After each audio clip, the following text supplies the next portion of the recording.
Diversos povos unidos por uma língua, muitas culturas marcadas por uma experiência devastadora que nem o tempo pôde superar.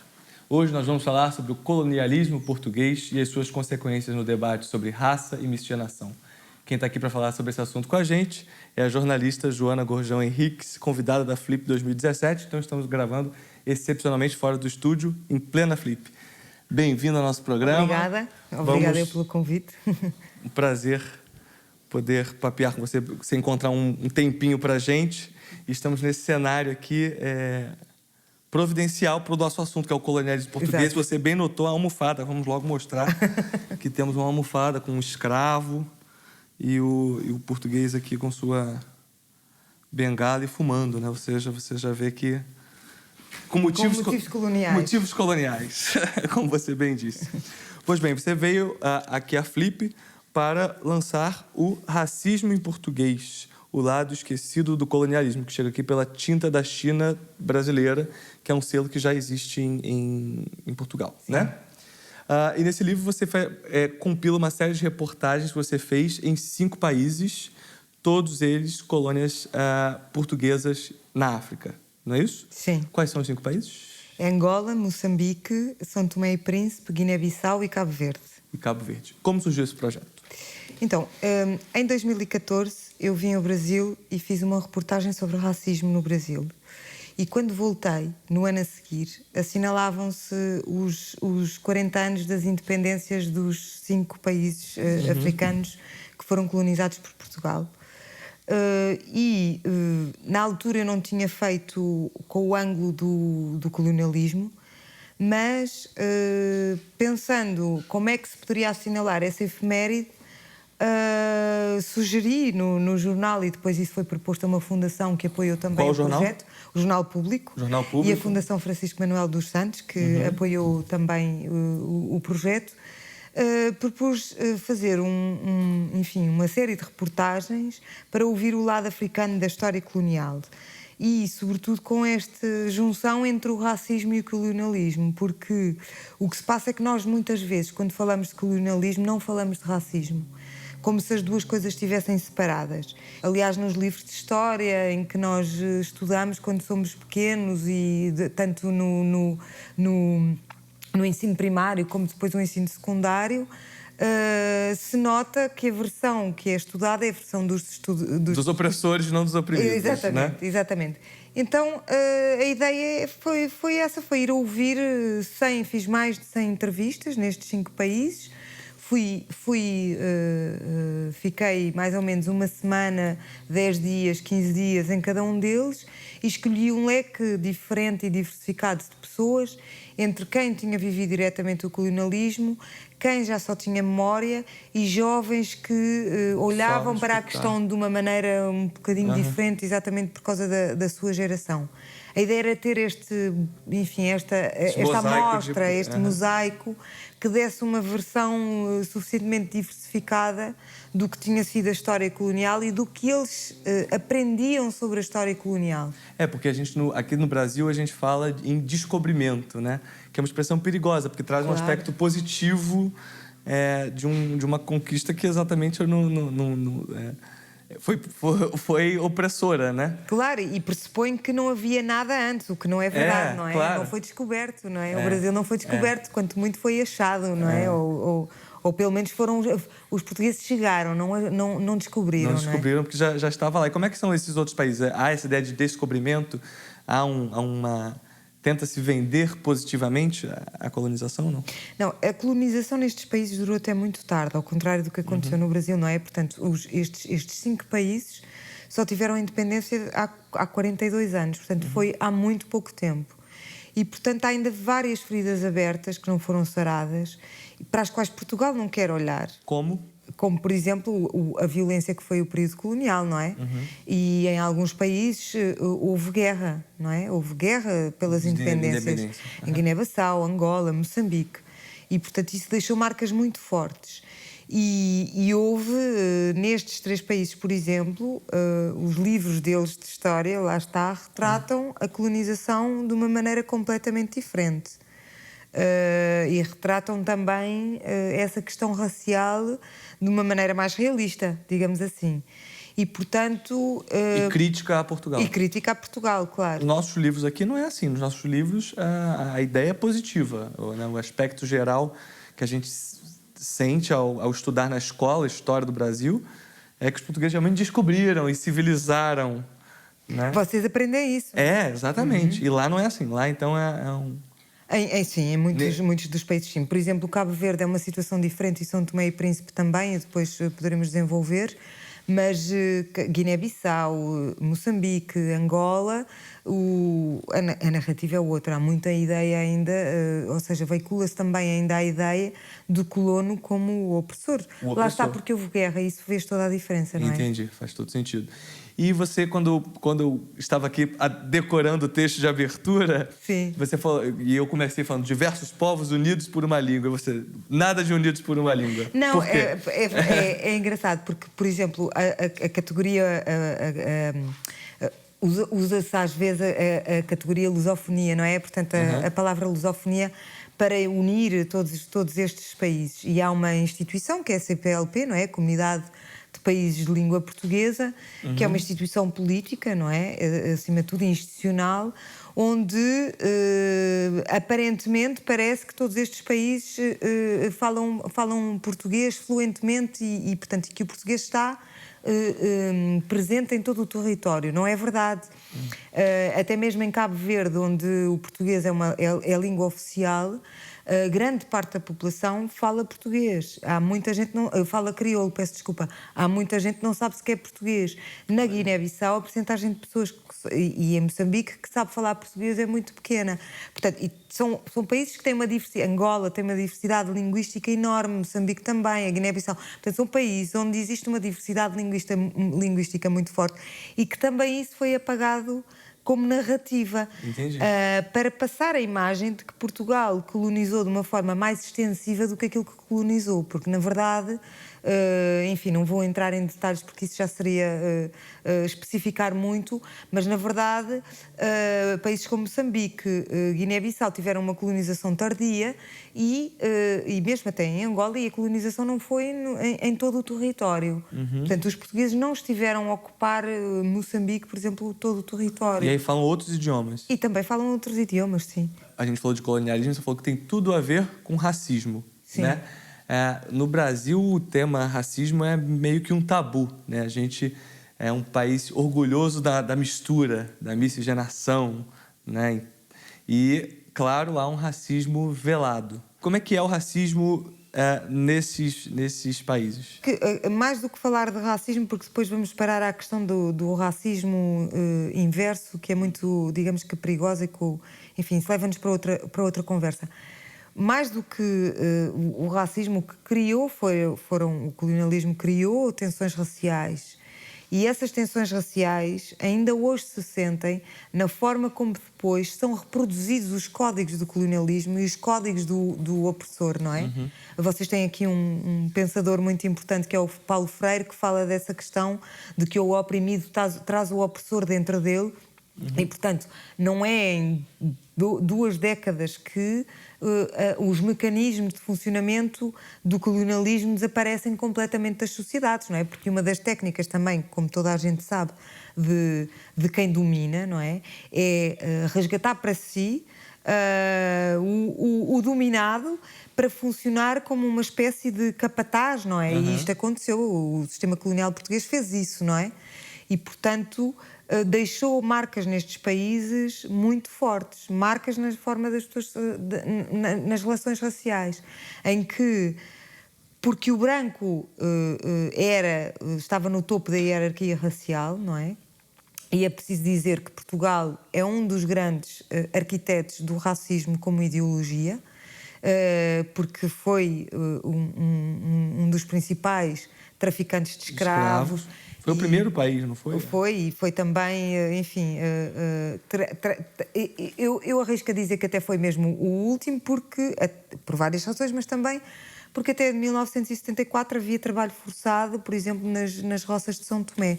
E que o trabalho forçado é uma espécie de escravatura, não é? Os trabalhadores iam para as roças e não tinham quaisquer direitos e estavam completamente à mercê de um senhor e levavam sevícias e eram violentados, não podiam sair das roças, etc, etc. Eram quase campos de concentração ali, não é? E, portanto, este trabalho forçado existiu até muito tarde.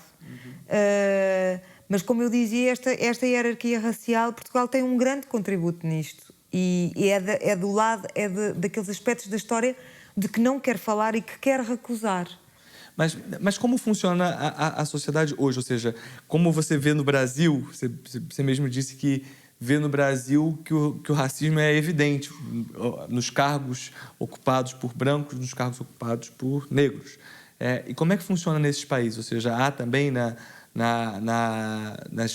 universidades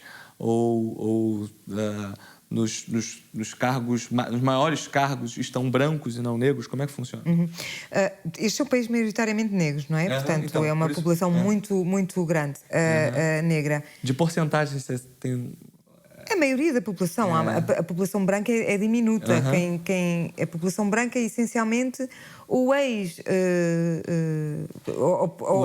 ex-colonos, não é? Descendentes de ex-colonos, ou então pessoas que foram para lá trabalhar agora como imigrantes.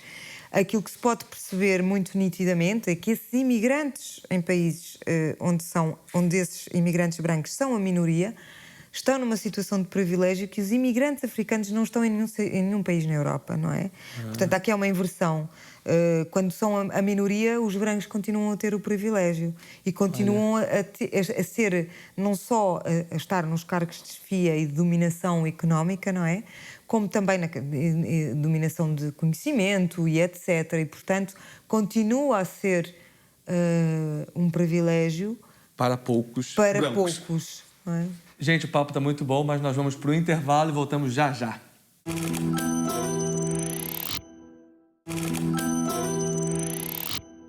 Olá, o Trilhas de Letras está de volta, especialmente na Flip 2017. E hoje eu estou aqui com a Joana Gorjão Henriques falando do colonialismo português. Ela que lançou Racismo em Português. Joana, aqui no seu livro, você traz um relato do ex-presidente de Moçambique, Joaquim Chissano, não sei se é assim que fala, em que ele diz: houve um apartheid em Moçambique ainda maior do que o da África do Sul, justamente porque não está escrito. A miscigenação nesses países gera uma imagem de benevolente do colono português? Como é que você trata disso aqui no livro? Bom, aquilo que, enfim, os relatos depois das pessoas que eu entrevistei dizem, e já era documentado também por outras pessoas, é que, na verdade, essa miscigenação, digamos que é um embuste, essa imagem de miscigenação benevolente. Por um lado, porque foi feita à custa do estupro, porque muitas vezes as relações não eram consentidas, as relações sexuais.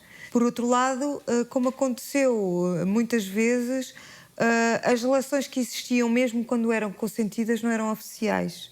Portanto, a questão da miscigenação é ilusória. É ilusória, não é? E, Joana, mas como é possível que, diante desse cenário, a imagem de Portugal como bom colonizador perdure por tanto tempo? É uma boa questão. Eu acho que tem muito a ver com duas coisas. Uma é que nós, desde muito pequeninos, somos endoutrinados a acreditar que Portugal foi um bom colonizador, através das narrativas oficiais, através dos livros, e há uma espécie de um complexo um pouco estranho português de querer pensar que foi maior do que aquilo que foi. Nós somos um país pequeno, com poucos recursos, mas esta ideia de termos sido maiores do que aquele quadrado é muito apelativa para muita gente. E, portanto, mas para essa ideia subsistir e para esse imaginário de grandeza imperial continuar a alimentar-se, esse, digamos que, império tem que ter sido construído de forma benevolente, não é? Não pode ser digna, não é? Não pode ser aquilo que foi um roubo, ocupação, violação, violência, não é? Você estava mencionando até no intervalo que no Cabo Verde, por alguns anos, talvez ainda hoje, os livros de história eram portugueses. Não, por exemplo, em São Tomé e Príncipe há um exemplo que dão também, vou voltar a São Tomé e Príncipe porque acho que é interessante. Durante o período colonial ensinava-se a história de Portugal em todas as colónias. Portanto, os, digamos que, naturais de São Tomé, de Angola, de Moçambique, aprendiam na escola os reis de Portugal, as montanhas, as regiões, sem nunca lá ter ido, os frutos. E não aprendiam a sua própria geografia, nem os seus próprios frutos, a sua cultura, nada, zero. Portanto, isso foi, digamos que, uma estratégia para, digamos que, apagar a cultura local, não é? E despir as pessoas de uma identidade que não fosse aquela do colonizador. E no livro você também faz uma rota da escravatura. O que seria isso? É verdade. Bom, a Rota da Escravatura chama-se assim porque, enfim, foi adotada da Rota da Escravatura da Unesco.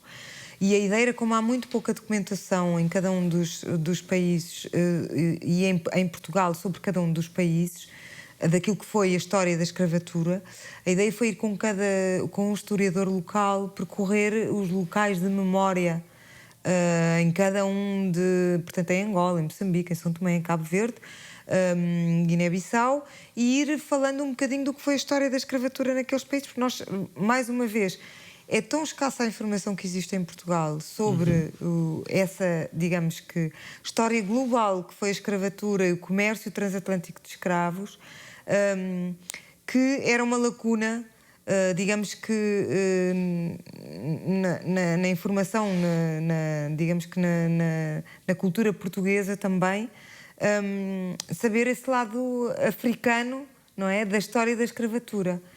E, portanto, foi percorrer e, sei lá, estive em locais como a Sé de Cabo Verde, onde, por exemplo, à frente da Sé havia uma pia batismal e estava à frente e fora da Sé porque, segundo o historiador, o comércio era de tal maneira numeroso, ao qual eles chamam hipermercado de escravos, que não se batizava os escravos dentro da igreja, mas fora, para ser mais rápido. Isto porque os escravos tinham mais valor quando eram batizados. Nossa, muito, muito interessante. Pronto, pormenores como esse que de facto mostra como o comércio de escravos foi um negócio altamente rentável, obviamente, para Portugal. E nas reportagens, nas entrevistas que você fez, você conversou com africanos negros, mas também africanos brancos, não? Sim, a maioria foi negros. Eu também conversei com africanos brancos ou africanos, sim, mas a maioria são negros. E havia alguma diferença nos depoimentos, nas visões em relação à colonização? Necessariamente, claro que há uma diferença, mas aqui o que estava em questão e o que eu acho que era muito importante frisar era ter justamente esse depoimento dos negros em grande, digamos que, maioria. Porque o depoimento de brancos sobre a questão do racismo, a versão, já nós a temos em Portugal, não é? E há inúmeros livros sobre o colonialismo do ponto de vista português branco. E, portanto, não fazia muito sentido eu estar... Para já porque também não representam a maioria da população. E porque não é uma questão... O racismo, e se eu os fosse entrevistar em maioria do que aquilo que eles representam em termos de números, iria distorcer, digamos que, a versão contada sobre esta história. Sobre essa história, claro. E agora uma provocação, porque não deixa de ser curioso que como é que os entrevistados enxergavam também que a entrevistadora é uma branca portuguesa. Sim. Né? Eu acho que houve inicialmente em algumas situações desconfiança, como é lógico, não é? Claro. Até porque com este programa, não é, com esta agenda, digamos assim, não era algo habitual. E, portanto, pensar, mas porquê é que quer vir fazer um trabalho sobre isto? Ainda por cima depois falar da atualidade, porque também a ideia era falar um bocadinho das feridas e das consequências. E porquê falar da atualidade? Mas era digamos que uma interrogação perfeitamente natural e que eu acho que era saudável, obviamente, não é? Porque eu também faria exatamente a mesma pergunta, mas sem animosidade absolutamente nenhuma. Eu quero sublinhar que muitas vezes as pessoas são críticas em relação a Portugal, muito críticas, mas isso não significa que na relação com os portugueses, seres humanos, um a um, passe essa animosidade. É da mesma forma que eu consigo ser muito crítica em relação a determinadas políticas de determinados países e, ao mesmo tempo, adorar pessoas desses países, não é? Portanto, não tem nada a ver uma coisa com a outra. E como o português atual enxerga o colonialismo português? Eu acho que o português contemporâneo tem muita falta de consciência do que Portugal fez enquanto país colonizador. Tem muita falta de consciência do facto de ser privilegiado branco. E muitas vezes a questão é colocada, é invertida e colocada de forma muito defensiva. Ok? Acontece muitas vezes nas discussões sobre o colonialismo esta visão predominante de que nós fomos civilizar e que os países seriam muito melhor, estão muito melhor hoje porque nós fomos civilizar os portugueses e salvar, não é? Dar mundos ao mundo, que é esta narrativa que existe. E quando se começa a questionar quando se começa a questionar e a perguntar se não é justamente o contrário, não é? Se estes países não estariam muito melhor hoje se Portugal não tivesse colonizado, há uma perplexidade. E há uma perplexidade também em verem-se como terem sido... Até podem aceitar que houve alguns episódios de violência, mas verem e olharem os portugueses e dizerem que os portugueses brancos foram... violaram, violentaram, mataram... enfim, estupraram todas as formas de violência que nós podemos associar ao colonialismo. É muito difícil conseguirem perceber que estão desse lado da barricada. Eu, como portuguesa branca, não posso, não é, despir do facto de a minha categoria racial ter sido responsável por o genocídio de não sei quantos milhões de pessoas, por ter apagado culturas, por ter deixado, digamos, que sementes que ainda hoje que ainda hoje sofrem as consequências, não é? Nos países que Portugal colonizou. Eu não consigo despir dessa história com H grande porque eu faço parte dessa narrativa hoje, não é? Eu não sou independente da história de um país. E hoje em dia, claro, existem muitas políticas para tentar reverter esse racismo histórico através de ações afirmativas. Por exemplo, no Brasil, a gente tem as cotas raciais para a entrada em universidades públicas. O que você pensa dessas medidas para tentar minimizar os danos históricos? Eu acho que as cotas nas universidades não são sequer suficientes para corrigir essa dívida, não é? Essa desigualdade enorme que existe no Brasil. Eu acho que devia haver cotas nas empresas também, cotas na política, porque é muito... Eu acho que para alguém que olha para o país e para o Brasil e vê a ausência de representatividade em várias esferas da sociedade, pensa que só com alguma política, com algumas políticas, é que é possível começar a caminhar para a correção dessas desigualdades. Porque não se pode comparar a alguém que nasceu filho de um médico, não é? E que toda a vida teve na vida... Toda a sua genealogia vem de uma classe social mais alta e privilegiada, com a pessoa que foi descendente de escravos e que precisou, não é? Claro, é incomparável. E, portanto, as medidas de ação afirmativa são essenciais colocar isso sim, colocar as pessoas em alguma situação de igualdade. Ou numa situação mais próxima, digamos assim. Ótimo. E você me contou que esse livro, quando publicado em Portugal, vem com um DVD. É verdade, porque eu fui com o meu colega Frederico Batista, videojornalista, fomos os dois para fazer estas reportagens, e as reportagens foram saindo uma por mês, em jornal de papel e depois online em documentário, e quando fomos compilar em livro, decidiu-se também, obviamente, compilar o DVD, e o DVD tem não só as reportagens sobre a questão do colonialismo, como as reportagens da escravatura e ainda um mapa, digamos que interativo, com alguns bom. Para a gente fechar, tem algum relato mais marcante que você queira contar para a gente, que você encontrou? Olha, eu costumo muitas vezes usar uma imagem de Moçambique, de uma escritora moçambicana que é Paulina Chiziane, que para mim foi muito, digamos que, exemplificativa do que foi o colonialismo português. Ela estava portanto, ela estudava numa turma onde havia brancos também. E lá está a ideia de que Portugal misturou. Só que na sala de aula, quando foram fazer o teste de matemática, ela teve a melhor nota da turma. E quando vieram os resultados, a professora virou-se para os alunos brancos, rasgou o teste e disse: "Vêem, até a preta teve melhor nota do que vocês", e repetiu o teste. Portanto, isto é um exemplo muito claro do que era o racismo do sistema colonial. A preta teve uma nota melhor do que vocês, portanto, vamos repetir o teste. E repetiu o teste. Olha. E, portanto, no fundo, é um bocadinho um retrato do que foi o colonialismo português, não é? Sem uma lei escrita, mas uma prática diária, não é? E cotidiana, escancarada. Joana, muito obrigado pela conversa. Obrigada foi um prazer. Parabéns pelo seu trabalho. Obrigada. Adorei o papo, espero que vocês tenham gostado também. E espero vocês na quinta da semana que vem com mais papo e mais literatura aqui no Trilhas de Letras. Até mais.